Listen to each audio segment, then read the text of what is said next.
Hello students, Shri Ram PG college की zoology की online class में आपका स्वागत है।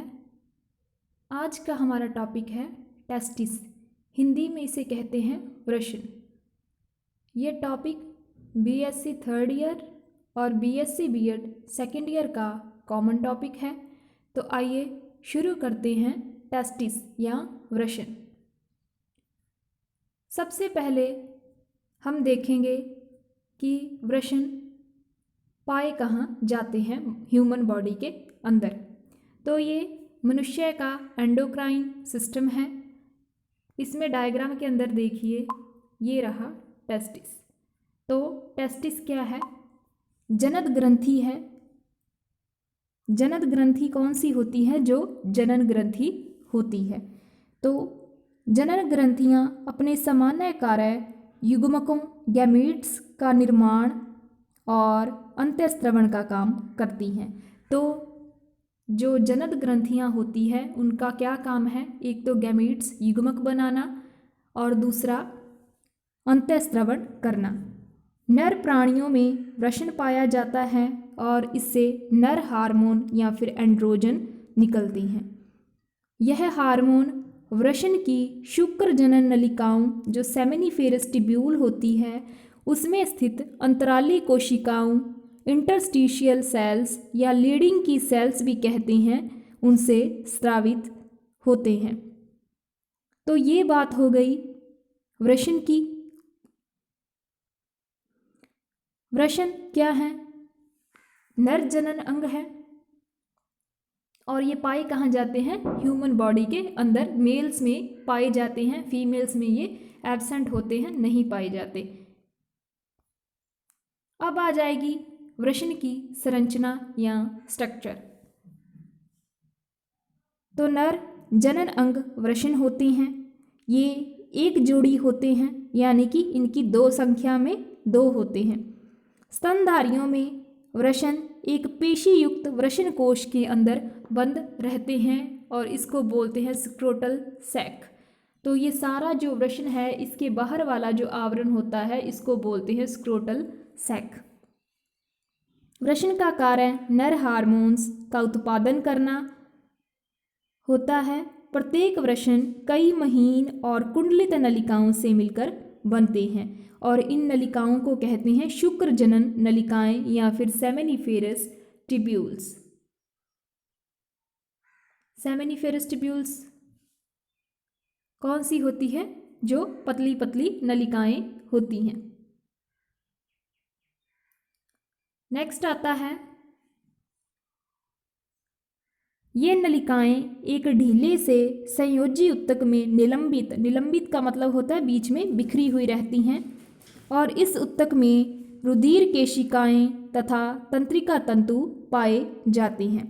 शुक्र जनन नलिकाओं और संयोजी उत्तक के बीच में अंतराली कोशिकाएं या इंटरस्टिशियल सेल्स भी पाई जाती हैं और इनका दूसरा नाम है सेल्स ऑफ लेडिंग, यानी लेडिंग की कोशिकाएं। ये ही कोशिकाएं नर हार्मोन को स्रावित करती हैं और प्रत्येक शुक्र जनन नलिका के चारों ओर लचीले संयोजी उत्तक की बनी आधार कला बेसमेंट मेम्ब्रेन होती है और इसी आधार कला पर जनन एपिथेलियम पाई जाती है। जनन एपिथेलियम होता है जर्माइनल एपिथेलियम, तो वो पाई जाती है।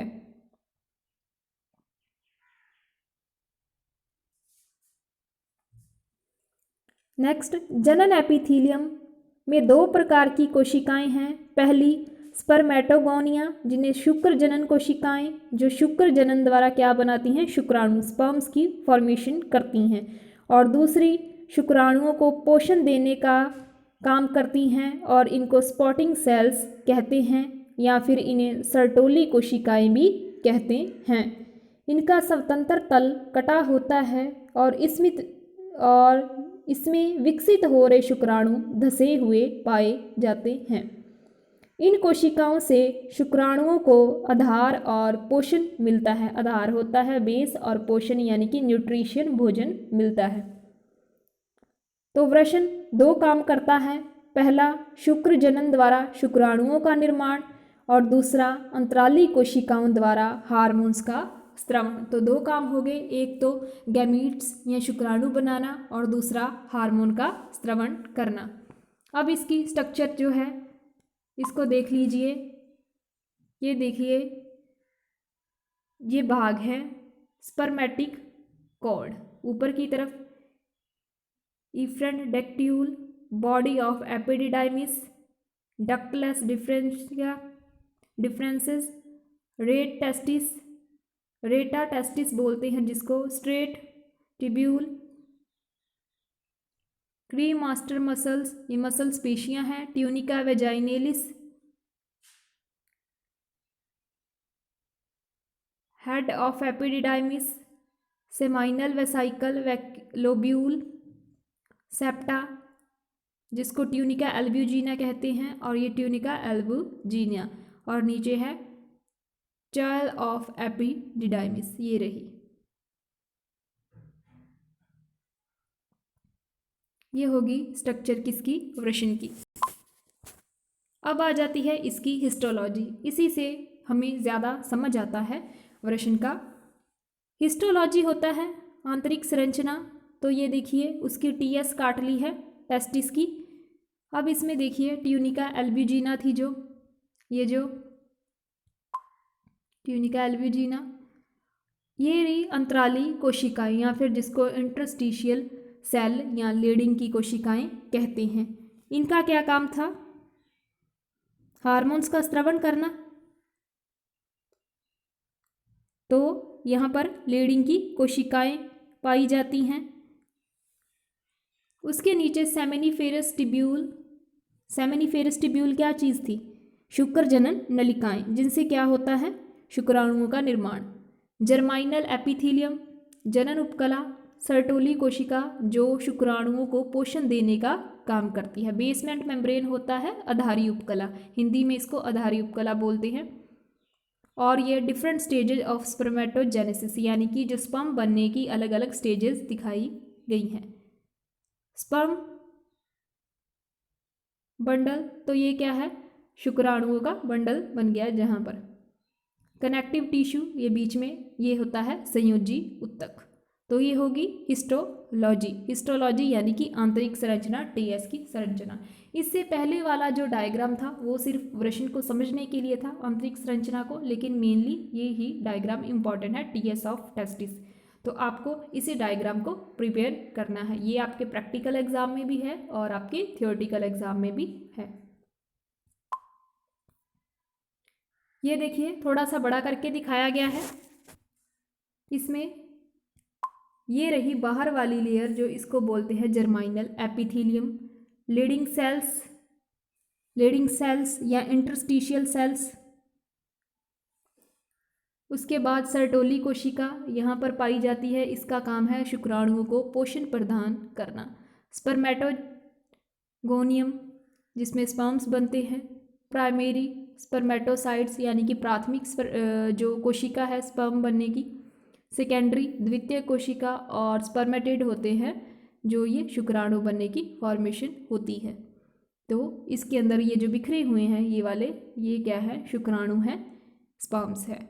तो जर्माइनल एपिथीलियम से शुरू होते हैं लीडिंग कोशिकाएं जो इनको निर्माण करने में मदद करती है। सर्टोली कोशिका इसको भोजन देती हैं। स्पर्मेटोगोनियम यहाँ पर बनते हैं। उसके बाद प्राइमरी साइट्स बनती है कोशिका, फिर द्वितीयक बनती हैं, फिर स्पर्मेटिड्स बनते हैं, और लास्ट में ये स्पर्म्स बन जाते हैं, शुक्राणु बन जाते हैं।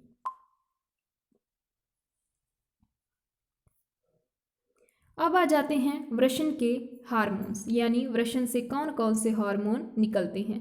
सबसे पहले आ जाता है टेस्टोस्टेरोन, दूसरा डाईहाइड्रोटेस्टोस्टेरोन, और तीसरा एंड्रोस्टेनिडियोन। ये कहाँ से निकलते हैं, अंतराली कोशिकाओं के छोटे छोटे समूह जो वृषणों में शुक्र जनन नलिकाओं के बाहर संयोजी ऊतक में होते हैं, नर हार्मोन या एंड्रोजन्स का स्रावन करते हैं।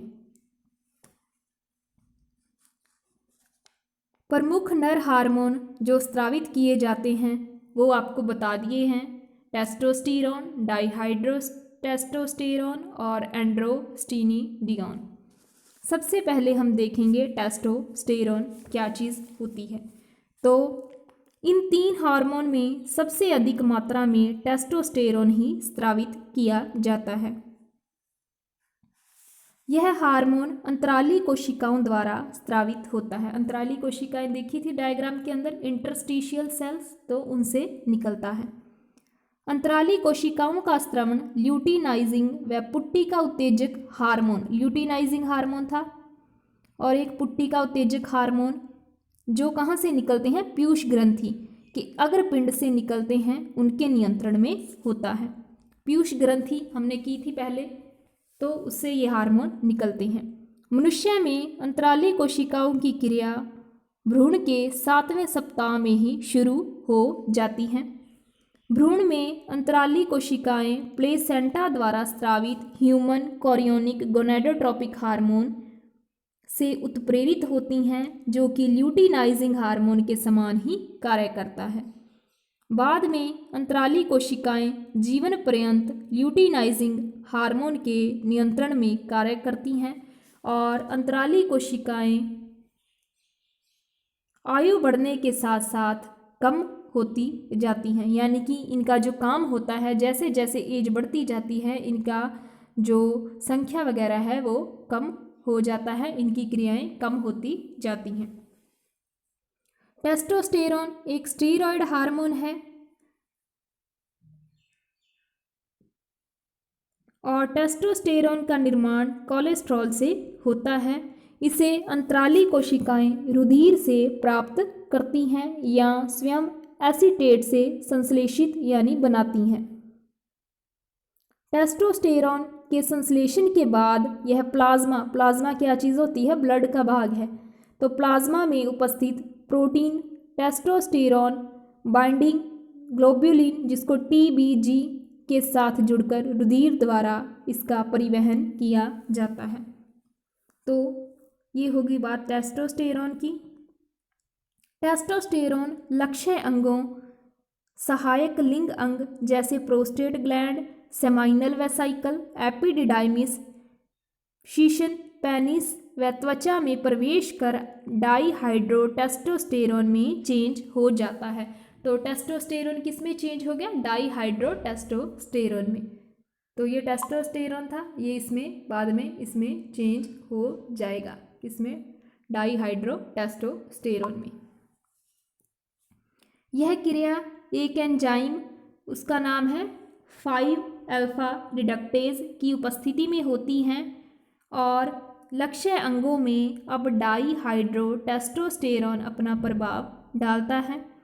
इस प्रकार इन लक्ष्य अंगों में टेस्टोस्टेरोन प्रो हार्मोन का काम करता है, यानी कि टेस्टोस्टेरोन तो प्रो हार्मोन यानी कि पहले वाला हार्मोन, उससे बाद में क्या बन जाएगा, डाईहाइड्रो टेस्टोस्टेरोन। तो ये हो गया ना, मेन तो उसने क्या बनाना है, डाईहाइड्रो टेस्टोस्टेरोन। तो टेस्टोस्टेरोन का क्या काम है, प्रो हार्मोन यानी कि जो प्राइमरी का काम करता है, प्राइमर का काम करता है, और अंतिम हार्मोन डाईहाइड्रो टेस्टोस्टेरोन कहलाता है। कुछ लक्ष्य अंग जैसे प्रोस्टेट ग्लैंड में टेस्टोस्टेरोन कुछ मात्रा में 5-अल्फा एंड्रोस्टेनिडियोन में परिवर्तित होकर अपना प्रभाव भी उत्पन्न करता है। और कुछ ऐसे भी लक्ष्य अंग हैं जैसे चूहों के मस्तिष्क, जिनमें टेस्टोस्टेरोन एस्ट्रोजन में चेंज हो जाता है और लक्ष्य अंगों की क्रिया एस्ट्रोजन के द्वारा होती है। टेस्टोस्टेरोन का एस्ट्रोजन में जो परिवर्तन है वो मनुष्यों में भी पाया जाता है। तो पहले उसने बताया कि चूहों के अंदर होता है और नेक्स्ट मनुष्य के अंदर भी होता है। कुछ लक्ष्य अंगों में ऐसे एंजाइम नहीं होते जो टेस्टोस्टेरोन डाईहाइड्रो टेस्टोस्टेरोन में परिवर्तित कर सकें और ऐसे उत्तकों में टेस्टोस्टेरोन स्वयं ही सीधे ही अपने प्रभाव उत्पन्न करता है, यानी जब वो डाईहाइड्रो में चेंज नहीं होता तो वो टेस्टोस्टेरोन के रूप में ही अपना प्रभाव छोड़ देता है।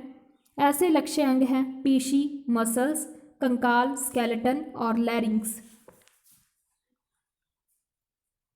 मनुष्य के रुधिर प्लाज्मा में टेस्टोस्टेरोन लगभग 700 mg पर 100 ml होता है, परंतु इसकी मात्रा आयु बढ़ने के साथ घटती जाती है, यानी कम होती जाती है। तो ये बात होगी टेस्टोस्टेरोन की और डाईहाइड्रो टेस्टोस्टेरोन की।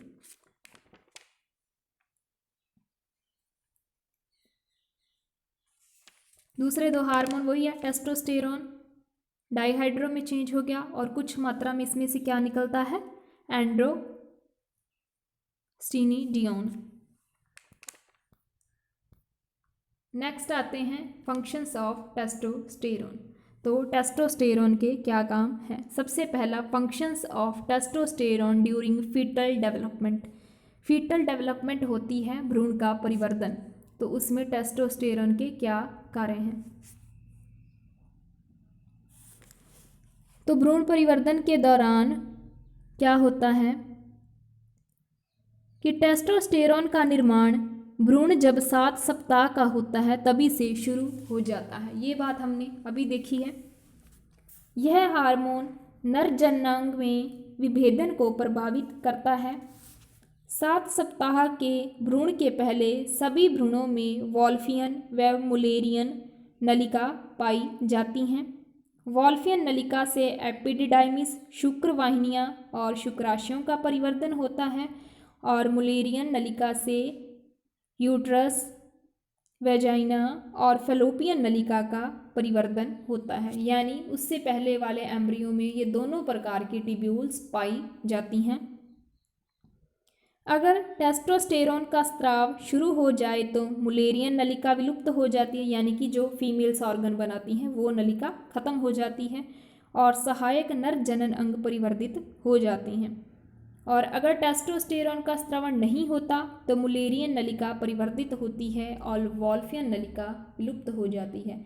अगर स्राव नहीं हुआ तो फीमेल वाले ऑर्गन्स बनने शुरू हो जाते हैं। मेल की जो नलिका है, ऑर्गन्स बनाने वाली नलिका, वो खत्म हो जाती है। अगर मेल व फीमेल लिंग हार्मोन अनुपस्थित हों तो भ्रूण में मादा जनन अंग परिवर्तित होते हैं।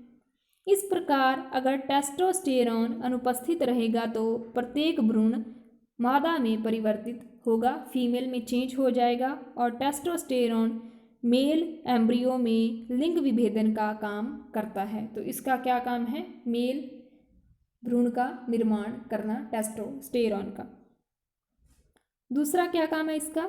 लगभग सभी स्तनधारियों में भ्रूण में वृषण परिवर्धित होते हैं।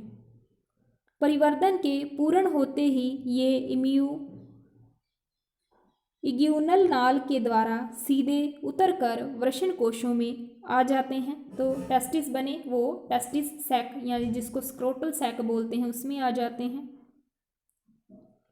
वृषण कोशों में अवरोहण भी टेस्टोस्टेरोन के नियंत्रण में होता है, यानी कि वृषण कोशों के अंदर आना भी टेस्टोस्टेरोन के कंट्रोल में है। ये तब ही वृषण कोशों में आते हैं या उतरते हैं जब टेस्टोस्टेरोन का स्तर रुधिर में एक निश्चित स्तर तक पहुंचता है। तो ये दो काम हो गए टेस्टोस्टेरोन के भ्रूण परिवर्तन में। फर्स्ट तो वो मेल ऑर्गन्स को प्रोड्यूस करेगा, बनाएगा, और दूसरा जो टेस्टिस है उसको टेस्टिस सैक में लेके आएगा। अब नेक्स्ट फंक्शन आता है function of testosterone in puberty and in full adult. Puberty होती है यौवना प्रारंभ, यानी कि जो यंग स्टेज होती है उसके शुरू होने का काल, उसको प्यूबर्टी बोलते हैं। और एडल्ट समझते ही हैं, प्रौढ़। तो टेस्टोस्टेरोन अतिरिक्त लैंगिक अंगों जैसे एपिडिडाइमिस, शुक्रवाहिनियाँ, शुक्राशयों, वृषण कोश, स्क्रोटल सैक या टेस्टिस सैक, पेनिस, सहायक जनन ग्रंथियों आदि के विकास को प्रेरित करता है। तो जितने भी मेल के ऑर्गन होते हैं उनको ये बनाता है। नर लैंगिक लक्षणों जैसे दाढ़ी मूछ, भारी आवाज़, अधिक मजबूत अस्थियां और पेशियों को विकसित करता है। टेस्टोस्टेरोन शरीर की आकृति, स्वभाव में उत्साह, उद्यमशीलता होती है अग्रेसिवनेस, और मैथुन इच्छा को विकसित करता है। यह हार्मोन शुक्र जनन क्रिया को पूरा करने में महत्वपूर्ण कार्य करता है। शुक्र जनन क्रिया क्या थी? शुक्राणुओं का निर्माण करना, स्पर्म्स का निर्माण करना, तो उसको शुरू करता है। टेस्टोस्टेरॉन उपापचय को प्रभावित करता है, पेशियों के परिवर्धन और अस्थियों की लंबाई बढ़ाने को भी नियंत्रित करता है। यौवना आरंभ के साथ ही बच्चे की लंबाई अचानक बढ़ती है और पेशियां मजबूत हो जाती हैं। यही कारण है कि टेस्टोस्टेरोन को उपापचयी स्टीरॉयड भी कहा जाता है। तो ये हो गए कार्य टेस्टोस्टेरोन के। टेस्टोस्टेरोन और क्या क्या करता है बाह्य जननांगों पर? तो ये बाह्य जननांग कौन से हो गए? पेनिस, इसके अलावा टेस्टिस सैक, उनमें वृद्धि होती हैं और जो डार्टोस पेशियाँ होती हैं वो विकसित होती हैं। इसके अलावा जो अतिरिक्त लैंगिक अंग जैसे एपिडिडाइमिस, शुक्रवाहिनियाँ, शुक्राशयी, प्रोस्टेट ग्रंथियों में वृद्धि, शुक्राणुओं का स्खलन, स्खलन का मतलब होता है उसको बाहर निकालना, रिमूव करना, प्रारंभ हो जाता है। शरीर की आकृति में अस्थियों की लंबाई में वृद्धि होती है। अस्थियों में कैल्शियम का निक्षेपण यानी कि डिपोजिशन, अंश मेखला और श्रोणि मेखला की तुलना में अधिक वृद्धि होती है। अंश मेखला श्रोणि मेखला की तुलना में बढ़ जाती हैं। पेशियों की संख्या और शक्ति में वृद्धि होती है। दाढ़ी, मूछ, प्यूबिक बाल, वक्ष बाल, एक्सिलरी बाल आदि का प्रकट होना, यानी कि दाढ़ी का आ जाती हैं, मूछ आ जाती हैं, प्यूबिक पर बाल आ जाते हैं, प्यूबिक एरिया पर, वक्ष चेस्ट पर बाल आ जाते हैं, एक्सिलरी बाल आदि आ जाते हैं। लैरिंक्स में वृद्धि होती है। स्वर तंतु की मोटाई व लंबाई में वृद्धि होती है और आवाज़ क्या हो जाती है? मोटी या भारी हो जाती है। इसके अलावा आक्रमणशीलता में बढ़ोतरी, मैथुन इच्छा का विकास और अपोजिट जेंडर के प्रति अट्रैक्शन, तो ये सारे काम किसके कंट्रोल में होते हैं? टेस्टोस्टेरोन के कंट्रोल में। तो ये सारे काम हो गए टेस्टोस्टेरोन के। नेक्स्ट आता है कैस्ट्रेशन। कैस्ट्रेशन क्या चीज़ होती है? जनननाशन। तो वृषण निकालने को जनननाशन कहते हैं। मनुष्य में ऐसे नरों को नपुंसक या इंग्लिश में बोलते हैं इनको यूनस, न्यूट्रल्स बोलते हैं, या फिर जनननाशन के कारण निम्न प्रभाव होते हैं। सबसे पहले बिफोर प्यूबर्टी यानी यौवना अवस्था के पहले। तो यौवनावस्था को प्राप्त करने के पहले जनननाशन करने से क्या होता है? जो प्रजनन अंग हैं, सहायक प्रजनन अंग, वो परिवर्तित नहीं होते और इनके जनन अंग बच्चों के जैसे ही रह जाते हैं, यानी उनका विकास अच्छी तरह से नहीं होता। दाढ़ी मूछ जो सेकेंडरी करैक्टर हैं उनका विकास नहीं हो पाता। पेशियाँ कमज़ोर रह जाती हैं और कम विकसित होती हैं। वसा का असाधारण जमाव उदर, एब्डोमेन, कूलों, नितंबों आदि पर होता है। प्यूबिक बालों का परिवर्धन नहीं होता और लैरिंक्स ज़्यादा विकसित नहीं हो पाती। तो ये है प्यूबर्टी से पहले। नेक्स्ट आफ्टर प्यूबर्टी, यौवनावस्था के बाद में, यानी यौवनावस्था प्राप्त होने के बाद जनननाशन करने के बाद निम्न प्रभाव होते हैं। द्वितीयक लैंगिक लक्षण और सहायक जनन अंग कम विकसित रह जाते हैं। कम विकसित क्योंकि वो विकसित होना तो शुरू हो गए थे लेकिन पूरी तरह से डेवलप नहीं हो पाते। जनन अंग कमज़ोर रह जाते हैं। मैथुन इच्छा और जनन क्षमता बिल्कुल ही समाप्त हो जाती है। शुक्राशय और प्रोस्टेट ग्रंथियां हासित डीजनरेट हो जाती हैं। इसके अलावा पशुपालन में बधियाकरण का उपयोग किया जाता है। बैलों का बधियाकरण करने से वे अधिक कार्य कर सकते हैं और उनका स्वभाव शांत हो जाता है। बधियाकरण करना यानी कि उनको स्टीराइल कर देना, स्टीराइल बंदे बना देना। बधिया पशु घोड़े व मुर्गे को क्रमशः स्टीयर और गेल्डिंग और कैपोन कहते हैं। बधियाकरण से इनके स्वभाव में सरलता आ जाती है। तो ये पशुओं के लिए यूज़ किया जाता है, ह्यूमंस के अंदर ऐसा करना क्राइम है, ये हम नहीं कर सकते। रेगुलेशन ऑफ टेस्टिक्युलर फंक्शन, तो वृषण के कार्यों का नियंत्रण किसके द्वारा होता है, इसके बारे में देखना है। तो हाइपोफाइसिस के हटाने के कुछ दिनों बाद ही जंतु में वृषणों का कार्यात्मक पतन शुरू हो जाता है। तो मेन किसके कंट्रोल में है ये, हाइपोफाइसिस। एपिथीलियम स्तर की जनन कोशिकाएं अव्यवस्थित हो जाती हैं, शुक्र जनन रुक जाता है, वृषण मुलायम हो जाते हैं और आकार में छोटे हो जाते हैं। यहाँ तक कि कुछ जंतुओं में ये उदर में खिसक जाते हैं। इसके अलावा जनन नाल और जनन अंगों का ह्रास शुरू हो जाता है। इससे यह प्रमाणित होता है कि पीयूष ग्रंथि द्वारा स्रावित गोनेडोट्रोपिन जनन अंग, जनन नाल और द्वितीयक लैंगिक जनन लक्षणों के विकास के लिए आवश्यक है। कौन सा हार्मोन, गोनेडोट्रोपिन। पुट्टिका उत्तेजक हार्मोन जिसे FSH वृषणों में शुक्र जनन नलिका की वृद्धि और शुक्र जनन को प्रेरित करता है। ल्यूटिनाइजिंग हार्मोन LH वृषणों की अंतराली कोशिकाओं के स्रवण को प्रेरणा देता है। ये बातें हमने पीछे ही पढ़ ली हैं।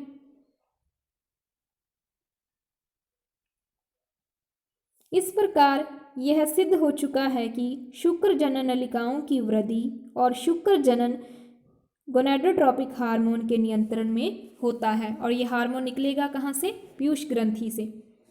परंतु अंतिम विभेदन एंड्रोजन के नियंत्रण में ही होता है।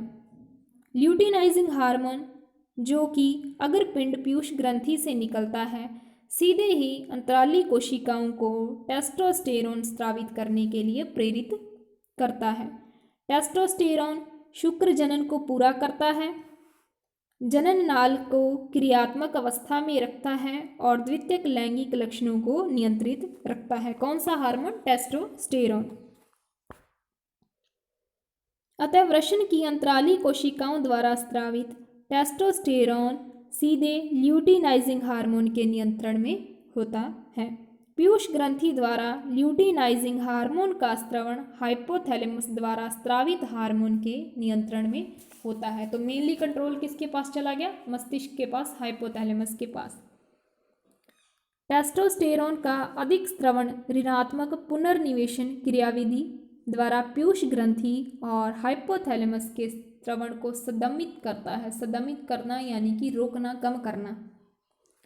शुक्र जनन नलिकाओं में उपस्थित सर्टोली कोशिकाएं भी इनिबिन यानी कि सदमन नामक हार्मोन का स्रवण करती है। यह हार्मोन भी ऋणात्मक पुनर्निवेशन क्रियाविधि के अंतर्गत पुट्टक उत्तेजक हार्मोन और ल्यूटिनाइजिंग हार्मोन के स्रवण को सदमित करता है। सदमित बता ही दिया, इनिबिन करना यानी कि उसको रोकना या कम करना। तो ये हो गए टेस्टिक्युलर फंक्शन का जो रेगुलेशन होता है वो कैसे किया जाता है, यानी जो वृषण होता है उसके कार्यों का नियंत्रण कैसे किया जाता है। तो इसी के साथ ही आज का टॉपिक टेस्टिस यहीं पर ख़त्म होता है। तो टेस्टिस क्या है, एक जनन अंग भी है और एक अंतःस्रावी ग्रंथि भी है। तो दो काम करता है। जनन अंग के रूप में ये क्या करता है, गैमेट्स की निर्माण करता है, और अंतःस्रावी ग्रंथि के रूप में ये हार्मोन्स का सिक्रीशन करता है, मेनली टेस्टोस्टेरोन हार्मोन का। तो टेस्टोस्टेरोन हार्मोन हमने पढ़ लिया, टेस्टिस के बारे में डीपली हो गया। तो इसी के साथ हमारा टेस्टिस टॉपिक यहीं पर ख़त्म होता है। अगली क्लास में करेंगे कोई दूसरा टॉपिक। तो आज के लिए बस इतना ही। Thank you.